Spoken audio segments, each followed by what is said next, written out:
quem nos assiste, quem está sempre dando força para o Bloco Sou Santista, eu sou Henrique Farinha e estou aqui para apresentar o BSS Meio-Dia gravado.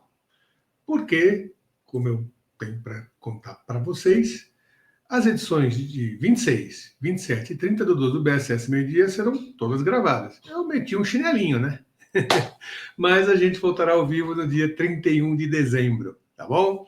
E vamos manter, então, todos informados com todas as notícias, especulações e cornetagens do Santos Futebol Clube, como sempre fazemos por aqui, né?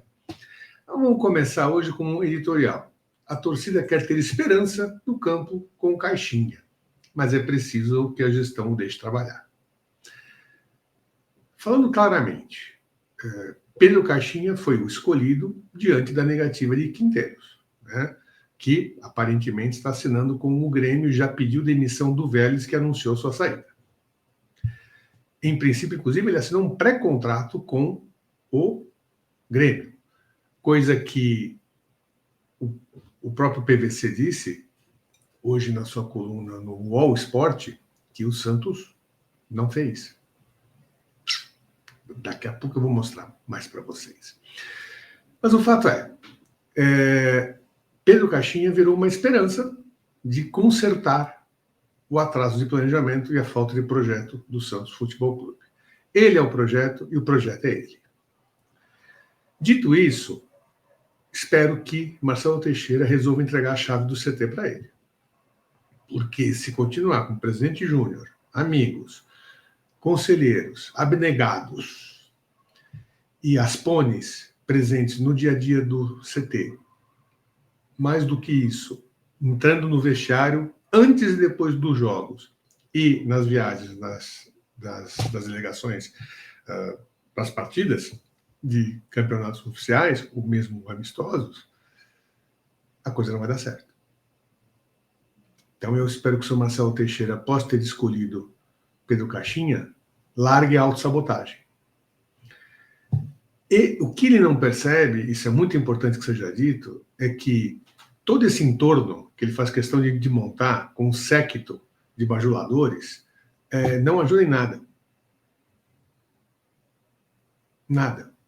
No dia a dia, torna o ambiente muito insalubre, conflitos de informações, de ideias, de intervenções.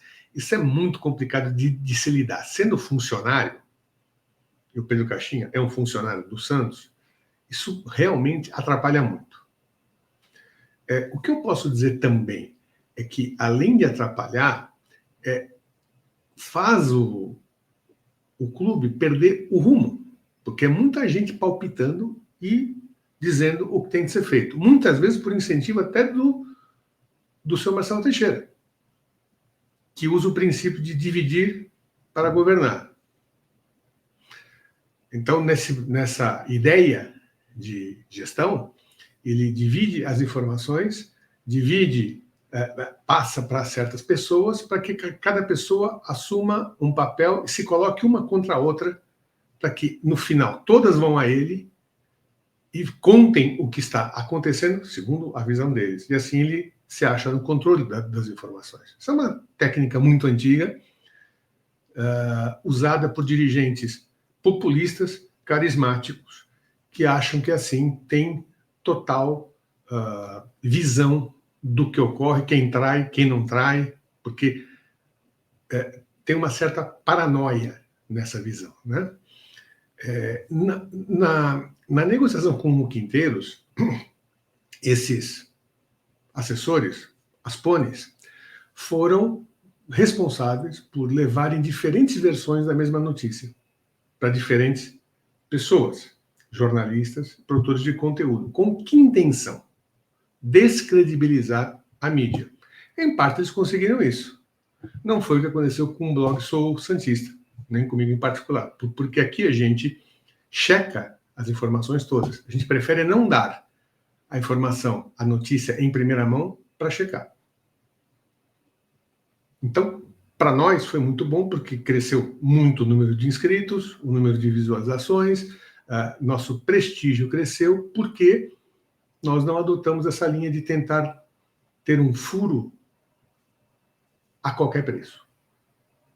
diria que o grande vencedor desse período aí de negociação com o Quinteiros, de definições, foi o Diário do Peixe, que é o grande portal de notícias do Santos Futebol Clube e que se pautou por seguir informações, uma linha editorial e informações devidamente checadas, não só com fontes do clube, mas de fora dele.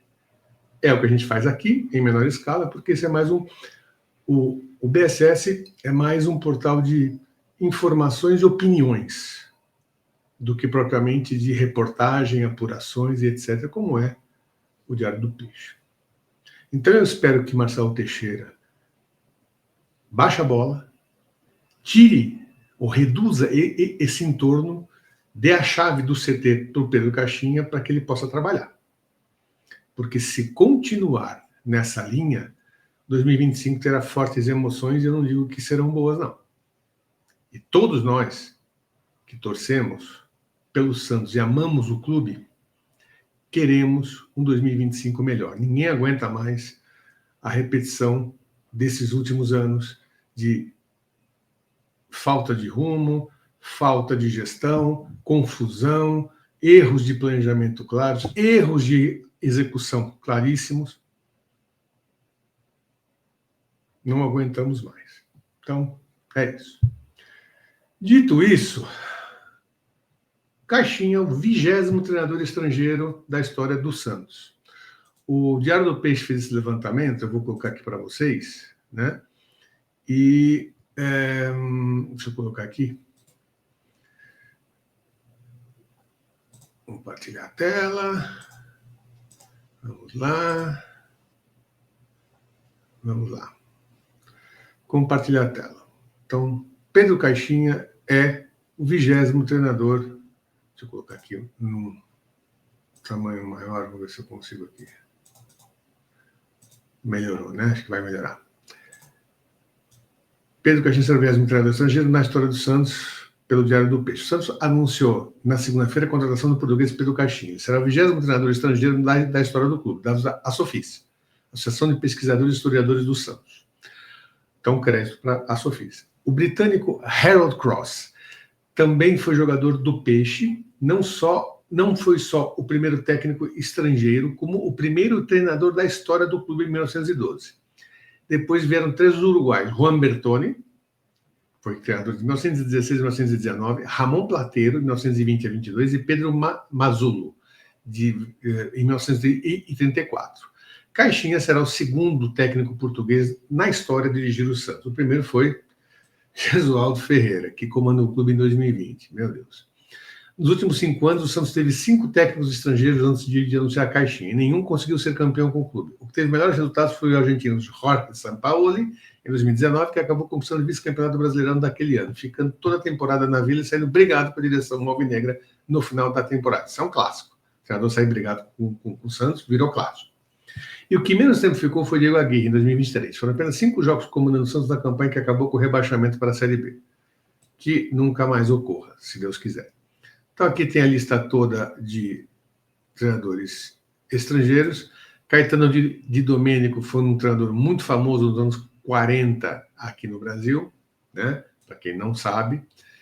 Deixa eu ver aqui se tem outro aqui que é mais conhecido. Bom, teve o Ramos Delgado, que foi zagueiro do Santos, né? Foi o último treinador estrangeiro antes do Jorge Sampaoli. O Ramos Delgado, inclusive, que foi emparedado pela torcida, né?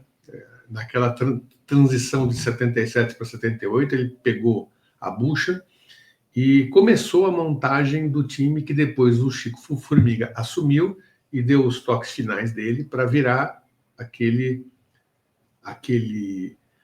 equipe campeã de 1978, que foi conhecida como Meninos da Vila.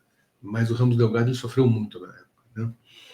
Então é isso, gente. Então o Pedro Caixinha já está na área e eu queria mostrar para vocês, então, um vídeo dando crédito aqui ao De Olho no Peixe. O Felipe Camargo esteve no aeroporto de Guarulhos e filmou, e trocou algumas palavras com o Caixinha, que foi recebido por funcionários do clube e já está em Santos. Tá? Vou colocar o Pedro Caixinha, novo técnico do Santos, chegando ao Brasil, desembarcando. Caixinha, só falar um pouquinho dessa possibilidade, da emoção de comandar o Santos aqui no Brasil. A emoção é grande. Estamos aí com essa vontade de começar a trabalhar e foi isso que nos trouxe cá. É o clube do Pelé, né? Clube do Neymar. Para você, isso tem um sabor especial, Caixinha?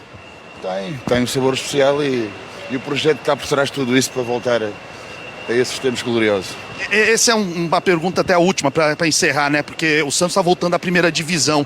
O tempo para começar a trabalhar, isso te preocupa de alguma forma, Caixinha? Tá aí, técnico do Santos, novo técnico do Santos aqui, chegando ao Brasil. E falando rapidamente com o De Olho no Peixe, o pessoal do Santos aqui veio receber o novo técnico do Santos. Caixinha, boa sorte, Caixinha. Obrigado.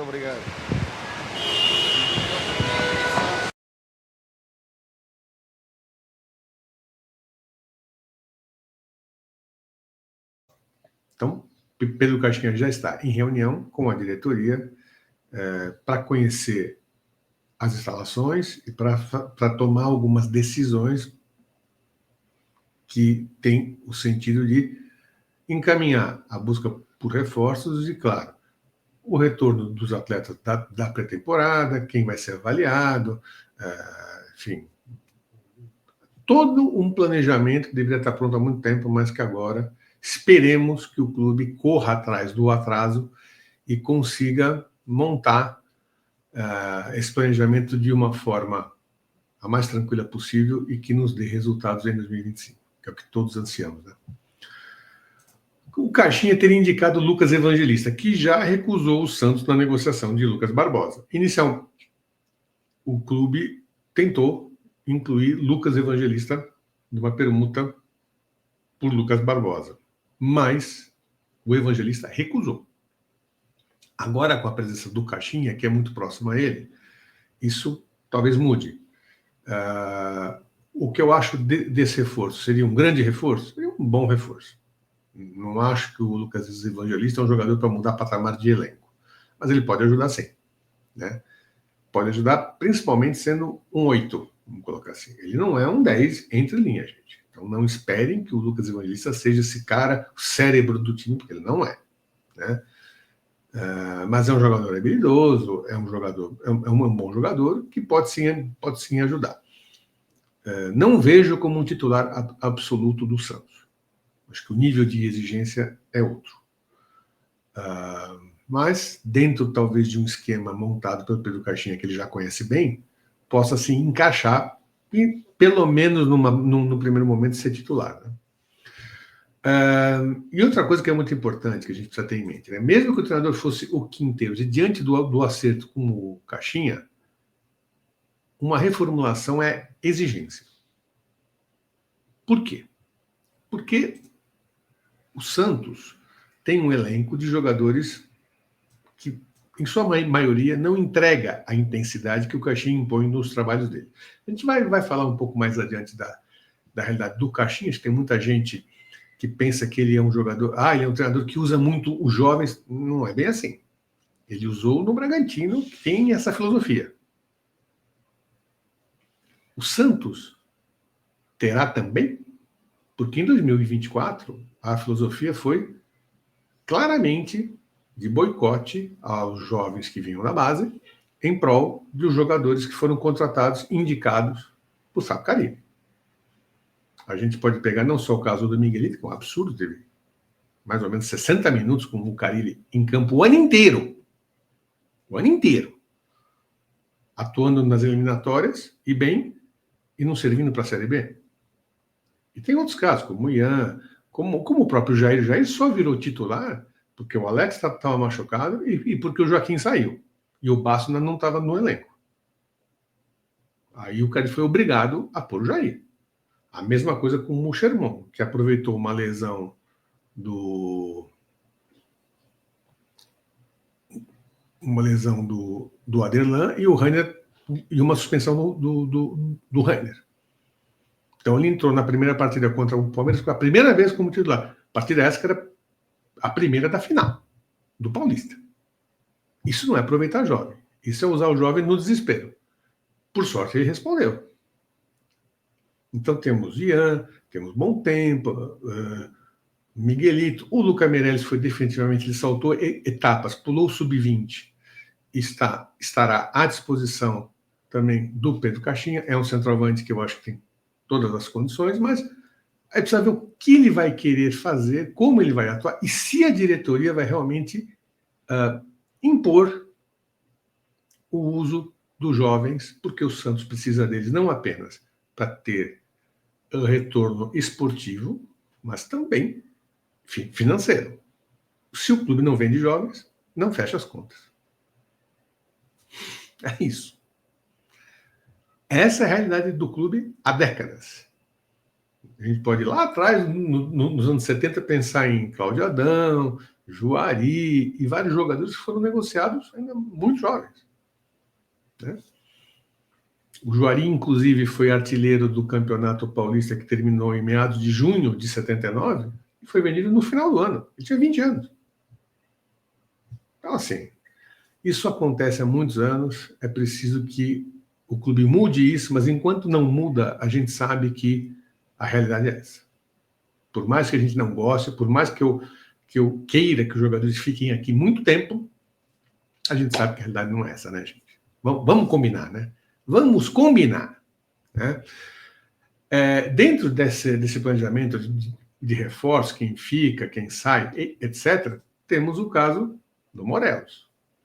Morelos, que chegou ao Rangers da Escócia em 2017, quando o treinador era Pedro Caixinha. Pedro Caixinha conhece o Morelos.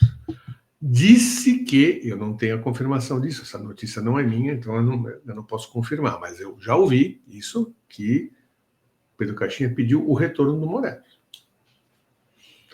Ele conhece bem, embora não tenha ficado muito tempo lá no Rangers, ele dirigiu acho que por 25 partidas, mais ou menos, algo assim, um pouco mais ou um pouco menos.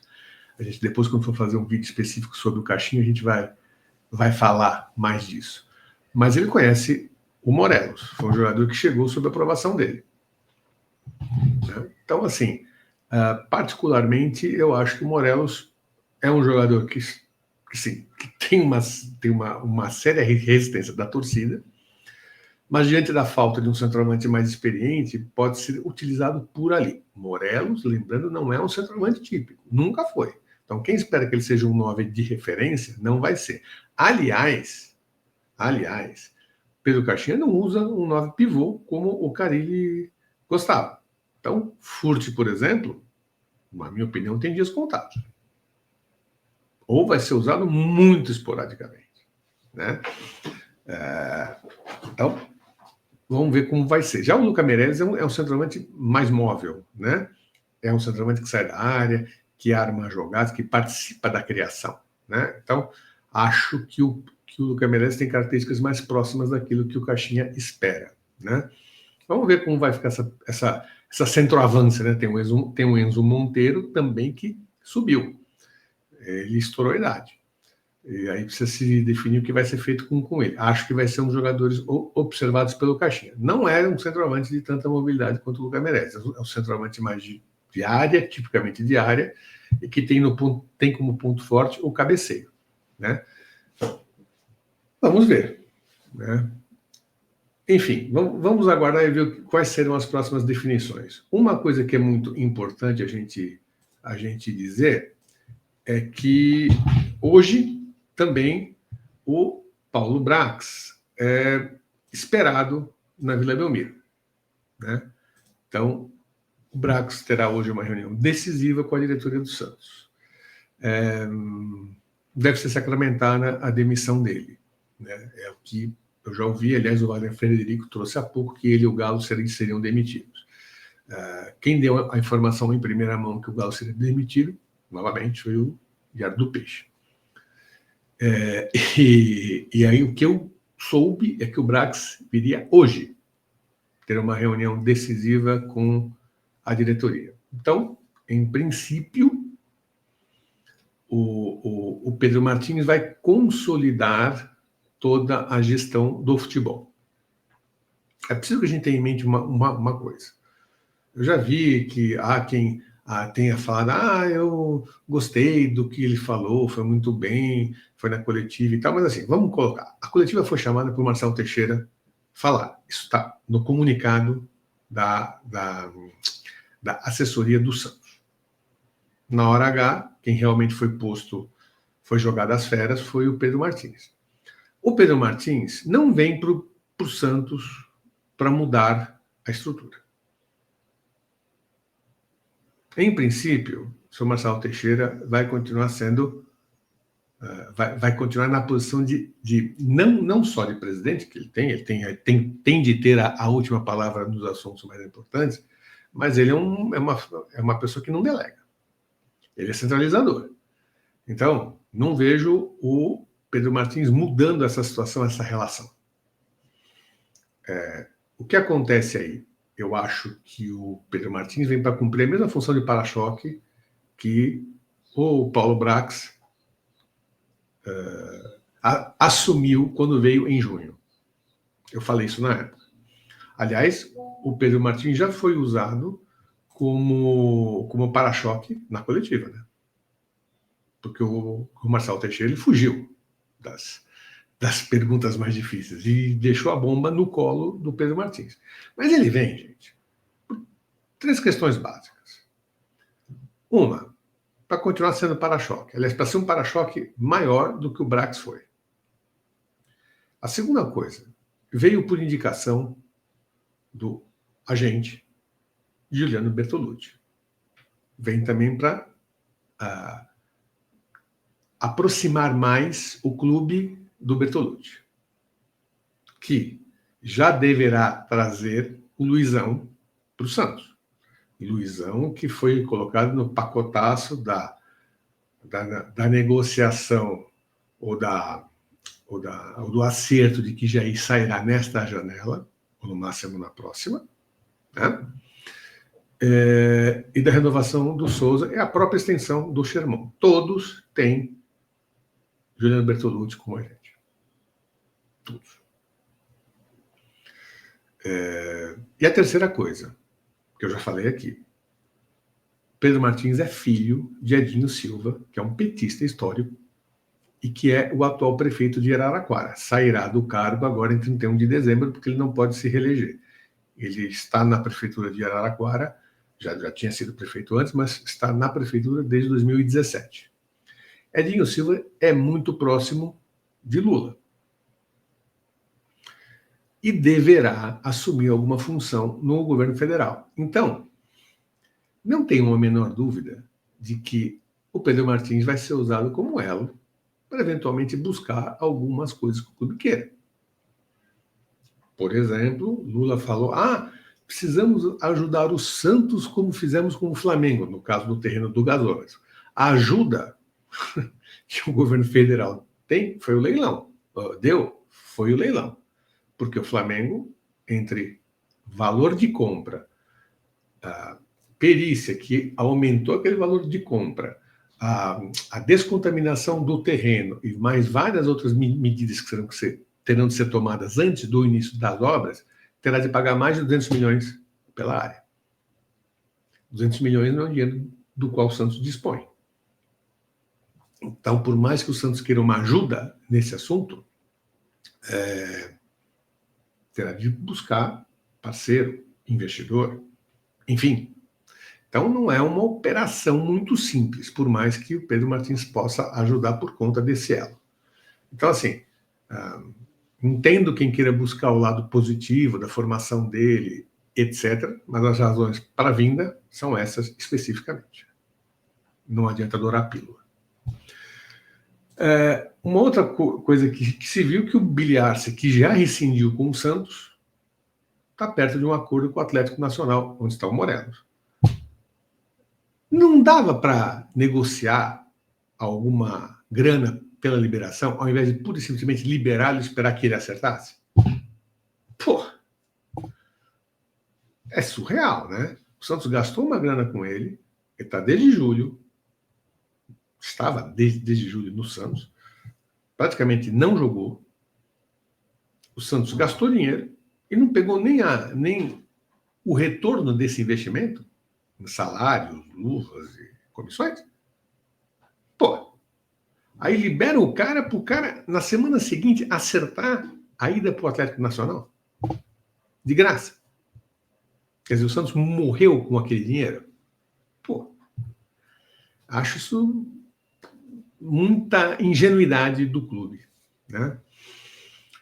Isso também vai na linha do Yusufa, porque o Yusufa não joga e o Lucas Mussetti disse que hoje, entre salários e comissão de agente, o Santos já gastou mais de 1 milhão desde que ele chegou em setembro. Ele chegou logo no último dia, foi no último dia da janela, agora foi 3 de setembro que ele foi anunciado. E foi uma aposta, aparentemente, do Galo, né? Eu vou até colocar aqui para vocês verem. Vou aqui compartilhar a tela da matéria do Mussetti no UOL, tá? Então, deixa eu tirar aqui e tentar aumentar. Pronto. Santos gasta mais de 1 milhão com o atacante de Gâmbia, que não joga. Matéria do Lucas Mussetti de hoje no UOL. O Santos já gastou mais de 1 milhão com o atacante que não joga, o gambiano Yusufa N'Jie. O Santos parece ter errado na contratação de N'Jie, atacante de Gâmbia, emprestada pelo Al Marquilha do Catar até junho de 2025. Yusufa não jogou 1 minuto sequer. Ele foi anunciado pelo Peixe em setembro, dia 3 de setembro, como eu falei, e foi uma aposta do diretor Alexandre Galo. Aí a gente já começa a entender por que ele não joga, né? O gambiano custa pouco mais de 200 mil por mês. O valor correto é 210 mil reais por mês, valor que, inclusive, o Rodolfo Gomes, no Futeboteco, informou. Tá? E eu pude ter acesso a esse contrato na época com ele. O investimento, até agora, contando 13º e comissão para empresários, já superou 1 milhão. O UOL apurou que N'Jie foi avaliado por Fábio Carilli como jogador com problemas técnicos. O ex-treinador entendeu que o atleta não ajudaria na Série B. Eu disse logo que ele chegou porque eu conhecia do Boa Vista. Ele ficou 5, 6 temporadas. Eu vi jogar pelo Boa Vista. No Catar eu não vi. E no Boa Vista ele era um atacante de pouca técnica, mas de velocidade e definição na área. Isso. Ficou 6 anos no Boa Vista. Isso indica que ele é um cego de bola? Não, não é um cego de bola, como estão querendo dizer que ele é. Agora, é um jogador limitado? Com certeza. É um jogador para ser usado num time ou num esquema como o do Boa Vista de contra-ataque. Transição rápida. Não como pivô, porque ele não tem essa característica de pivô, apesar de ser alto, e nem como jogador de técnica para construção de jogo. Não é. E temos também uma outra questão que o próprio Rodolfo Gomes no Futeboteco levantou dele não ter sido bem recebido pelo elenco por conta de questões religiosas. O que é uma coisa que não me surpreende, porque não seria a primeira vez. Vide o episódio do Felipe Jonathan, 2023, com a questão lá da pessoa que foi chamada, do pai de santo que foi chamado para fazer um trabalho na Vila Belmiro, e já houve problemas internos, porque a gente no clube que segue o candomblé. Então, assim, o que eu costumo dizer é: todas as pessoas, e não importa credo, raça, ideologia, etc., não podem ser discriminadas. As pessoas têm de ser bem recebidas. E o N'Jie claramente não foi bem recebido. Basta lembrar daquele episódio do gol do Guilherme, em Chapecó, onde foi a única partida que ele esteve no banco. Ele foi cumprimentar o Guilherme e o Guilherme passou reto. Não foi à toa, né? Então, essa informação é do Rodolfo Gomes e acho que é uma informação séria, mas que não me surpreende, que não seria a primeira vez. A gente lá no Santos, dentro do clube hoje, que é responsável por episódio antigo de intolerância religiosa. Então, especificamente, sou Léo Bastos, né? em 2012, se não me falha a memória, no episódio de visita a um centro de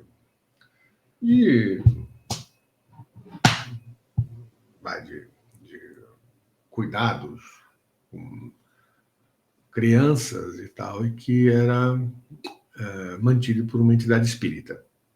O Léo saiu do ônibus, entrou, viu, voltou para o ônibus, os jogadores não entraram. Não seria a primeira vez. Então, o Yusufa conclui aqui, dizendo que o Santos agora estuda o futuro dele.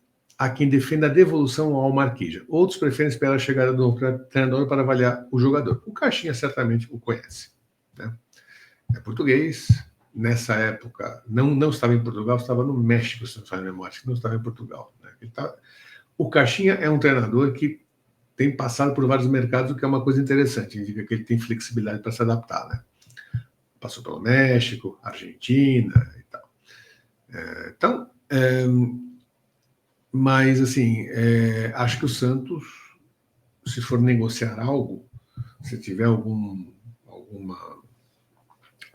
possibilidade de mercado, tem de pelo menos tentar retornar esse dinheiro, ou grande parte dele, né? Porque não dá para abrir mão de tudo pura e simplesmente. Então, é isso, galera. Acho que cobrimos todas as principais informações do Santos. Queria agradecer mais uma vez a audiência de vocês, dizendo que a edição de amanhã, dia 27, também será gravada, dia 30 também, né? Deixa eu colocar aqui o banner certinho, para ficar claro, né? Então, hoje, 27h30, gravado. Já dia 31 será ao vivo novamente, ok? Valeu, galera. Obrigado, abraços, até amanhã. Conto com a audiência de vocês novamente, tá? Valeu, tchau.